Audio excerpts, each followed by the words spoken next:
నమస్తే, welcome to 7 hills TV bulletin. ముందుగా headlines చూద్దాం. ఒక వ్యక్తి జీవితాన్ని మార్చేదే విద్య. ఒక కుటుంబం విజయపథంలో నడపడానికి విద్య అవసరం. అసెంబ్లీలో సీఎం చంద్రబాబు.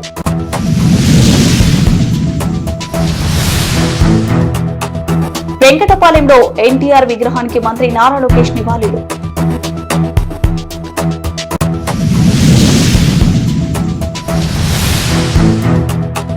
ఏపీలో గంజాయి కలకలం. పోలీసుల కారులో గంజాయి మద్యం తరలింపు.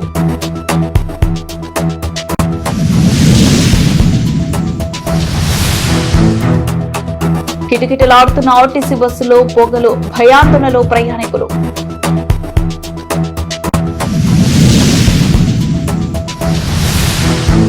నూట 48 రోజుల్లోనే డిఎస్సి ప్రక్రియ పూర్తి. ప్రతి ఏటా డిఎస్సి నిర్వహిస్తాం. ఏపీ అసెంబ్లీలో మంత్రి నారా లోకేష్.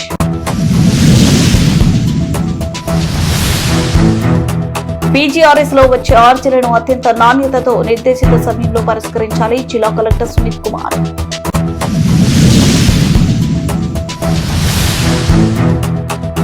స్వయంభూ శ్రీ వరసిద్ధి వినాయక స్వామి వారిని దర్శించుకున్న సినీ హీరో సాయి ధరమ్ తేజ్. ఆంధ్రప్రదేశ్ శాసనసభ వర్షాకాల సమావేశాలు స్పీకర్ అయ్యన్న పాత్రుడు అధ్యక్షతన ప్రారంభమయ్యాయి. ఈ సమావేశాలకు సీఎం చంద్రబాబు నాయుడు, తెలుగుదేశం పార్టీ ఎమ్మెల్యేలు, ఎమ్మెల్సీలు వెంకటపాలెంలోని ఎన్టీఆర్ విగ్రహానికి ఘనంగా నివాళులు అర్పించి సభకు చేరుకున్నారు. ఈ సందర్భంగా సీఎం మాట్లాడుతూ, ఒక వ్యక్తి జీవితాన్ని మార్చేదే విద్య. ఒక కుటుంబం విజయపథంలో నడవడానికి బాటలు వేసేదే విద్య అవసరమని సీఎం చంద్రబాబు పేర్కొన్నారు. సమాజంలోనే పేదరికాన్ని, వెనుకబాటుతనాన్ని రూపుమాపే శక్తి కూడా విద్యకే ఉందని సీఎం స్పష్టం చేశారు. పిల్లలకు ఆశలు ఇవ్వడం కంటే వారికి మంచి విద్య అందించడం ముఖ్యమని ఆయన అన్నారు. గ్రామీణ ప్రాంతాల్లోని పిల్లలను పట్టణ ప్రాంతాలకు తీసుకొచ్చి చదివించడంతో వారు ఐటీ రంగంలో ఉద్యోగాలు సాధించి ప్రపంచ వ్యాప్తంగా స్థిరపడ్డారని వివరించారు. విద్యకు తెలుగుదేశం పార్టీ మొదటి నుంచి ప్రాధాన్యత ఇస్తుందని చంద్రబాబు తెలిపారు. ఎన్టీఆర్ హయాంలోనే రెసిడెన్షియల్ స్కూల్స్, గురుకుల విద్యా విధానం, మహిళా విశ్వవిద్యాలయం వంటి అనేక విద్యా సంస్కరణలకు శ్రీకారం చుట్టారని గుర్తు చేశారు. ప్రతి కిలోమీటర్కు ప్రాథమిక పాఠశాల, ప్రతి 3 కిలోమీటర్లకు అప్పర్ ప్రైమరీ స్కూల్, ప్రతి 5 కిలోమీటర్కు హై స్కూల్, మండలానికి జూనియర్ కాలేజ్, డివిజన్ కు ఇంజనీరింగ్ కాలేజ్, జిల్లాకు ఒక మెడికల్ కాలేజ్ అనే విధంగా విద్య మౌలిక వసతులను విస్తరించేందుకు చర్యలు తీసుకున్నామని అన్నారు. విద్య ప్రమాణాలను పెంచడమే లక్ష్యంగా ఉపాధ్యాయ నియామకాలకు కూడా ప్రాధాన్యత ఇచ్చామని, తాను మొట్టమొదటిసారి ముఖ్యమంత్రి హయాంలో 14 డిఎస్సీలో 11 డిఎస్సీలను నిర్వహించామని చంద్రబాబు పేర్కొన్నారు. విద్య అనేది కేవలం ఉద్యోగం కోసం కాదని, ఒక తరం భవిష్యత్తును మార్చే ఆయుధం అనే సందేశాన్ని ఆయన తన ప్రసంగంలో స్పష్టం చేశారు. దానివల్ల ఒక ప్రాక్టికల్ గా కూడా చూశాను. నేను ఐటీకి ప్రాధాన్యత ఇచ్చాను, ఊరూరు చెప్పాను, నా మీద నమ్మారు. ఊర్లో ఉండే పిల్లల్ని తీసుకొచ్చి అర్బన్ ఏరియాలో పెట్టి చదివించారు. చదివించిన పిల్లలు ఐటీలో ఉద్యోగాలు వస్తే ఈరోజు ప్రపంచం అంతా వెళ్ళారు. ఎన్నో సంవత్సరాలు కదా దిశ, 25 సంవత్సరాల్లో ఈరోజు గర్వంగా చెప్తున్నా, ప్రపంచంలో హైయెస్ట్ పర్ క్యాపిటా ఇన్కమ్ సంపాదించే జాతి తెలుగు జాతి. ఒక విద్యతోనే ఇది సాధ్యమైంది. అయితే అధ్యక్ష, ఈ విద్య విషయంలో తెలుగుదేశం పార్టీ ఎప్పుడైనా నిర్లక్ష్యం చేయలేదు. ఎన్టీఆర్ రామారావు గారు రెసిడెన్షియల్ స్కూల్స్, గురుకుల పాఠశాలనే నూతనమైన కాన్సెప్ట్ తీసుకొచ్చింది ఎన్టీఆర్ రామారావు గారు అధ్యక్ష. గిరిజన ప్రాంతంలో పిల్లలు స్కూల్స్ కు రాలేకపోతే, తినడానికి తిండి లేకపోతే రెసిడెన్షియల్ స్కూల్స్ ఏర్పాటు చేసి ఆ రోజు నిర్వహిస్తే ఈరోజు దేశంలో రెసిడెన్షియల్ స్కూల్స్ వచ్చే పరిస్థితికి వచ్చాయి. మొట్టమొదటిసారిగా మహిళలకి విద్యలో ప్రాధాన్యత ఇవ్వాలని మహిళా విశ్వవిద్యాలయాన్ని దేశంలో ఫస్ట్ టైం ఏర్పాటు చేసిన వ్యక్తి నందమూరి తారక రామారావు. ఇంకొక పక్కన దేశ ట్రైబల్ ఏరియాలో ట్రైబల్ చదువుకోవాలంటే టీచర్లు లేకపోతే బయట నుంచి టీచర్లు పంపిస్తే వాళ్ళు సరిగా ఉండకుండా వచ్చేస్తా ఉంటే ఫస్ట్ టైం క్వాలిఫికేషన్ లేకపోయినా ఉద్యోగాలు ఇచ్చి తర్వాత వాళ్ళు డిగ్రీ సంపాదించే విధంగా ప్రోత్సహించిన వ్యక్తి నందమూరి తారక రామారావు గారు. అమరావతి వెంకటపాలెంలో ఎన్టీఆర్ విగ్రహానికి మంత్రి నారా లోకేష్ ఘన నివాళులర్పించారు. ఈ కార్యక్రమంలో పలువురు మంత్రులు, ఎమ్మెల్యేలు, ఎమ్మెల్సీలు మరియు పెద్ద ఎత్తున రాజధాని రైతులు పాల్గొన్నారు. ఈ సందర్భంగా మంత్రి లోకేష్ రైతులు, గ్రామస్తులందరినీ ఆప్యాయంగా పలకరించారు. అనంతరం నాయకులందరూ ఎన్టీఆర్ విగ్రహానికి నివాళులర్పించారు.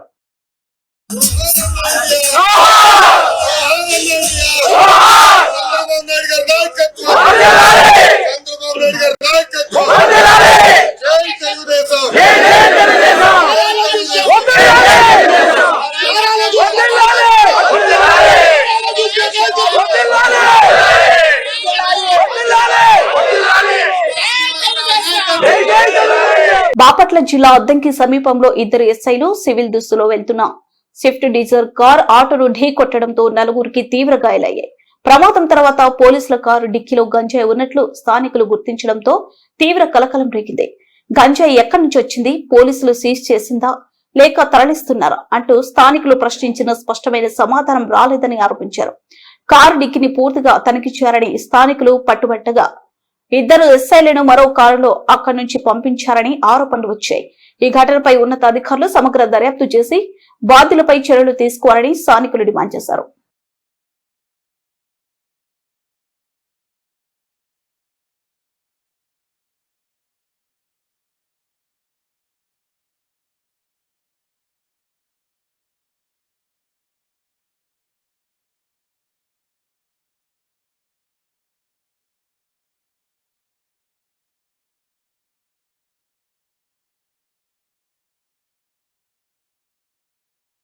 శ్రీకాళహస్తి నుంచి రేణిగుంట నారాయణవరం వైపు వెళ్తున్న ఆర్టీసీ బస్సు మార్లపాక టోల్ గేట్ సమీపంలో అకస్మాత్తుగా ఆగిపోయింది. విద్యార్థులు, ప్రయాణికులతో కిక్కిరిసి ఉన్న బస్సులో ఒక్కసారిగా పెద్ద ఎత్తున పొగలు వ్యాపించడంతో ప్రయాణికులు తీవ్ర ఆందోళనకు గురయ్యారు.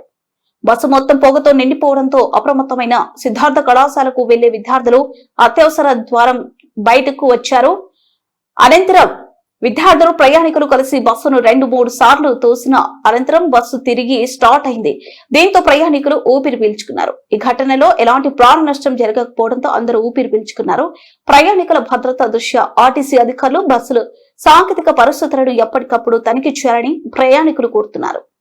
ఆంధ్రప్రదేశ్ శాసనసభ వర్షాకాల సమావేశాలు ప్రారంభమయ్యాయి. సభలో విద్యాశాఖ మంత్రి నారా లోకేష్ మాట్లాడుతూ డిఎస్సి నిర్వహణ విద్యా వ్యవస్థలో చేపట్టిన సంస్కరణలపై కీలక వివరాలు వెల్లడించారు. డిఎస్సి పరీక్ష ప్రక్రియను ప్రభుత్వం ఎంతో బాధ్యతాయుతంగా నిర్వహించిందని, ఎన్నికల సమయంలో ఇచ్చిన హామీకి కట్టుబడి ఏకంగా 148 రోజుల్లోనే నియామక ప్రక్రియను విజయవంతంగా పూర్తి చేశామని సభకు తెలియజేశారు. రాబోయే రోజుల్లో కూడా ప్రతి ఏటా క్రమం తప్పకుండా డిఎస్సి నిర్వహిస్తామని ఆయన స్పష్టం చేశారు. కూటమి ప్రభుత్వం అధికారంలోకి వచ్చిన తర్వాత ప్రభుత్వ విద్యా వ్యవస్థను బలోపేతం చేసేందుకు విప్లవాత్మక మార్పులు తీసుకొచ్చామని లోకేష్ వివరించారు. ఉపాధ్యాయులు నియామకాలు, బదిలీలను అత్యంత పారదర్శకంగా నిర్వహించామని తెలిపారు. ఉపాధ్యాయులకు అంతర్జాతీయ స్థాయి శిక్షణ అందించేందుకు సింగపూర్, ఫిన్లాండ్ వంటి దేశాలకు పంపిస్తుంటే గత వైసీపీ ప్రభుత్వం ఉపాధ్యాయులను మద్యం దుకాణాల వద్ద నిలబెట్టి కించపరిచిందని ఎద్దేవా చేశారు. ప్రజా ప్రభుత్వంలో వ్యవస్థను ప్రశ్నించే స్వేచ్ఛ ప్రతి ఒక్కరికి ఉందన్నారు.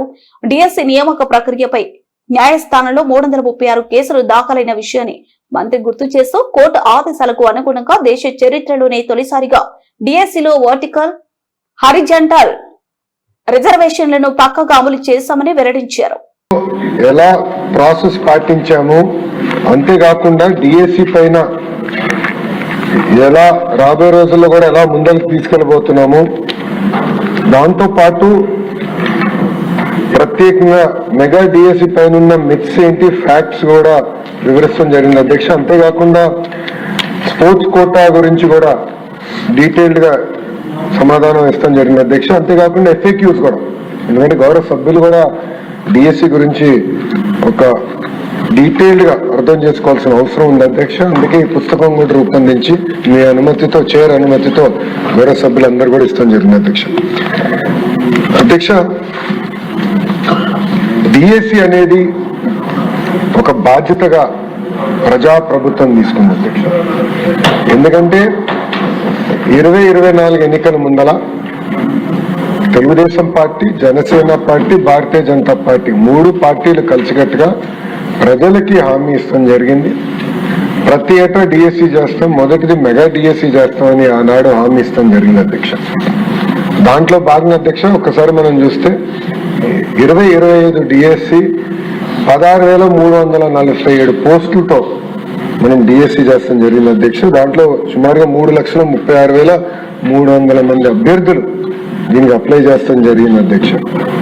ఈ మొత్తం ప్రక్రియ కూడా 148 రోజుల్లో పూర్తి చేస్తాం జరిగింది అధ్యక్ష. ఇది బ్రీఫ్ గా డిఎస్సి గురించి అధ్యక్ష. డీటెయిల్స్ వెళ్లే ముందర అధ్యక్ష ఒకసారి కానీ మనం గౌరవ సభ్యులందరూ విషయం గమనించాలి అధ్యక్ష.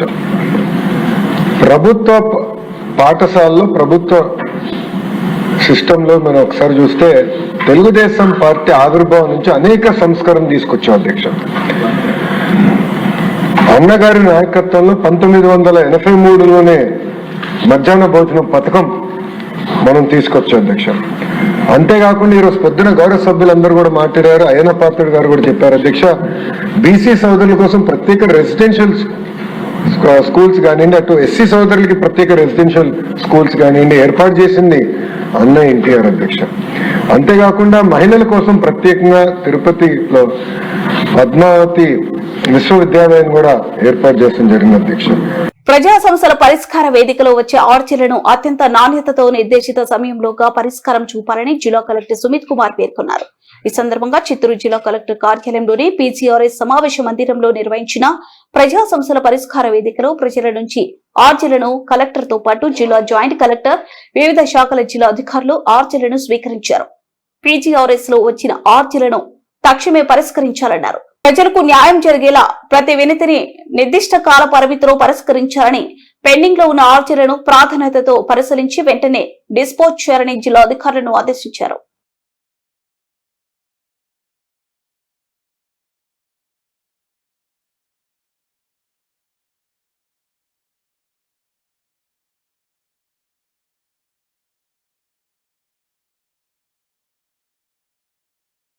స్వయంభూ వరసిద్ధి వినాయక స్వామి వారిని సినీ హీరో సాయిధరం తేజ్ స్వామి వారిని దర్శించుకున్నారు.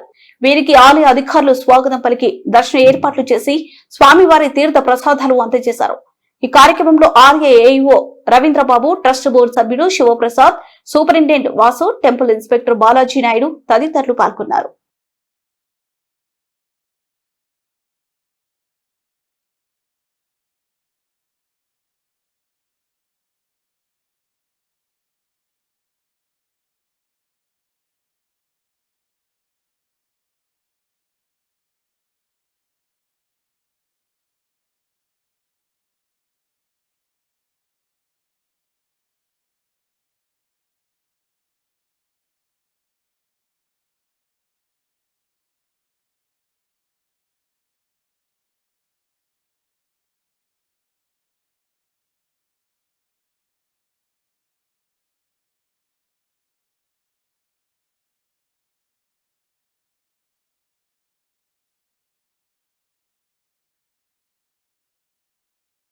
శాసనసభ ఆవరణలో శాసనసభాపతి అయ్యన్న పాత్రుడు అధ్యక్షతన బీఎస్సీ సమావేశం నిర్వహించారు. ఈ కార్యక్రమానికి ముఖ్యమంత్రి చంద్రబాబు నాయుడు, మంత్రులు Nadendla Manohar, Payyavula Keshav, GV Anjaneyulu, BJP floor leader Vishnukumar Raju హాజరయ్యారు. ఏపీ అసెంబ్లీ సమావేశాలు షెడ్యూల్ ఈ నెల 20 వరకు కొనసాగనున్న అసెంబ్లీ సమావేశాలు స్థానిక సంస్థల ఎన్నికల్లో బీసీ రిజర్వేషన్లపై చర్చకు నిర్ణయం తీసుకున్నట్లు తెలిపారు.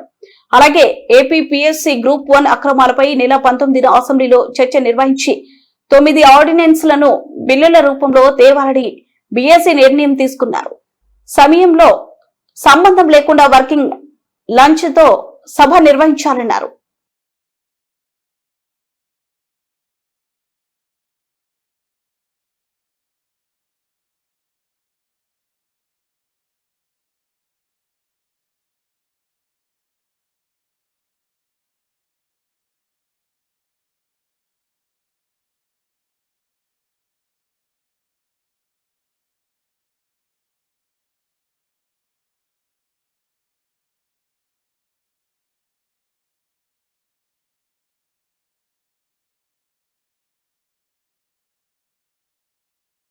తిరుపతిలో రాజకీయ విమర్శలకు తెరలేపింది. ఈ సందర్భంగా ఏర్పాటు చేసిన మీడియా సమావేశంలో తిరుపతి నియోజకవర్గ Telugu Desam party incharge J B Srinivas మాట్లాడుతూ మాజీ ఎమ్మెల్యే, మాజీ టీటీడీ చైర్మన్ భూమన కరుణాకర్ రెడ్డిపై తీవ్ర స్థాయిలో విమర్శించారు.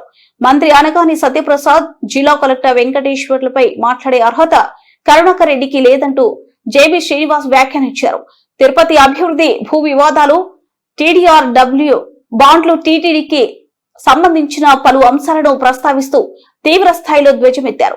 అదేవిధంగా కరుణాకర్ రెడ్డి, ఆయన కుమారుడు అభినవ్ రెడ్డి గతంలో జరిగిన కొన్ని ఘటనలను ప్రస్తావిస్తూ వాటికి సంబంధించిన ఆధారాలు తమ వద్ద ఉన్నాయని జేబీ శ్రీనివాస్ పేర్కొన్నారు. కులాల మధ్య చిచ్చు పెట్టే విధంగా రాజకీయాలు చేయొద్దని కరుణాకర్ రెడ్డిని జేబీ శ్రీనివాస్ హెచ్చరించారు. తనపై వచ్చిన కులపరమైన ఆరోపణలను ఖండిస్తూ తాను ఎక్కడైనా కులాలను దూషించినట్లు నిరూపిస్తే ఎలాంటి శిక్షకైనా సిద్ధమని అన్నారు. 1000 మంది చార్లెస్ శోభరాజులు కలిస్తే ఒక కరుణాకర్ రెడ్డి, 1000 మంది డాకు మంగళ సింగ్లు కలిస్తే నీ కొడుకు అభినయ్ రెడ్డి. మీరా మాట్లాడేది తిరుపతి గురించి, కలెక్టర్ గురించి, అనగానే మినిస్టర్ గారి గురించి? మీరు ఒక 1000 మంది చార్లెస్ శోభరాజులు, 1000 మంది డాకు మంగళ సింగ్లు కలిస్తే మీరు, తిరుపతికి పెద్ద దండుపాలెం బ్యాచ్ మీరా మాట్లాడేది? అనగానే మినిస్టర్ గారి గురించి మీకు తెలుసా? కలెక్టర్ గారి గురించి మీకు తెలుసా? సరిగ్గా తెలిస్తే మాట్లాడగలరా? నీ చరిత్ర ఏంది? నీ చరిత్ర మొత్తం ఇతరుల మీద ఆధారపడిన బతికిన చరిత్ర నీది. ఎల్ఎంఎల్ వెస్పాలో పోవాలంటే ఎక్కడో ఆగిపోతే, 1 లీటర్ పెట్రోల్ పోసుకోవాలంటే కూడా లేని పరిస్థితి, ఎవరో ఒకరు తెచ్చి పోస్తే బయలుదేరే పరిస్థితి నీది. అట్లాంటి నువ్వు అనగాని గారి గురించి, కలెక్టర్ గారి గురించి మాట్లాడతావా? అనగాని గారి చరిత్ర నీకు తెలుసా? ఎక్కడి నుంచి వచ్చాడో తెలుసా? ఆయన కూచనపూడి నియోజకవర్గం, ఇప్పుడు రేపల కాన్స్టిట్యున్సీ అది. అక్కడ 3 సార్లు వాళ్ళ పెదనాన్న ఎమ్మెల్యే.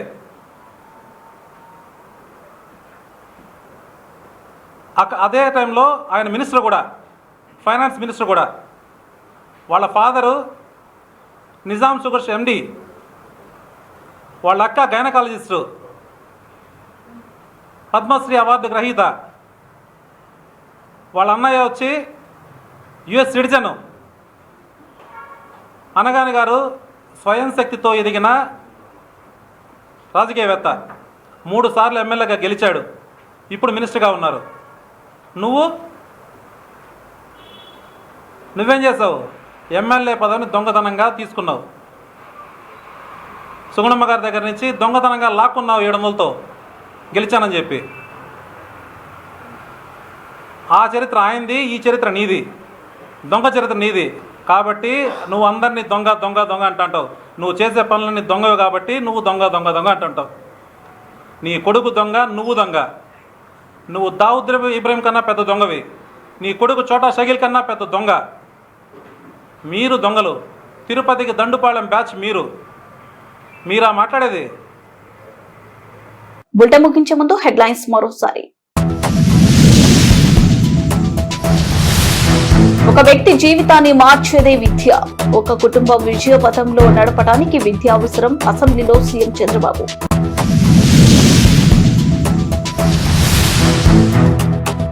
వెంకటపాలెంలో NTR విగ్రహానికి మంత్రి నారా లోకేష్ నివాళులు.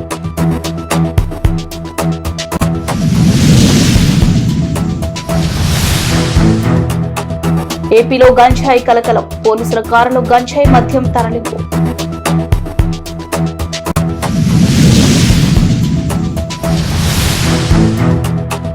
కిటకిటలాడుతున్న ఆర్టీసీ బస్సులో పొగలు, భయాందోళనలో ప్రయాణికులు.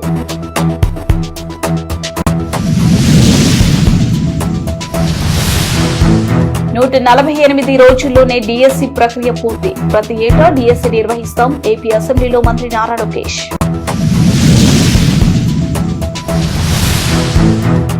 PGRS లో వచ్చే ఆర్జీలను అత్యంత నాణ్యతతో నిర్దేశిత సమయంలో పరిష్కరించాలి. జిల్లా కలెక్టర్ సుమిత్ కుమార్.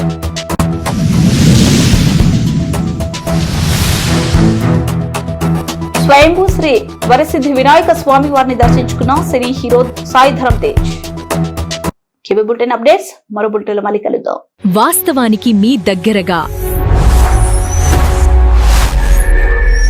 ఇది 7 Hills TV.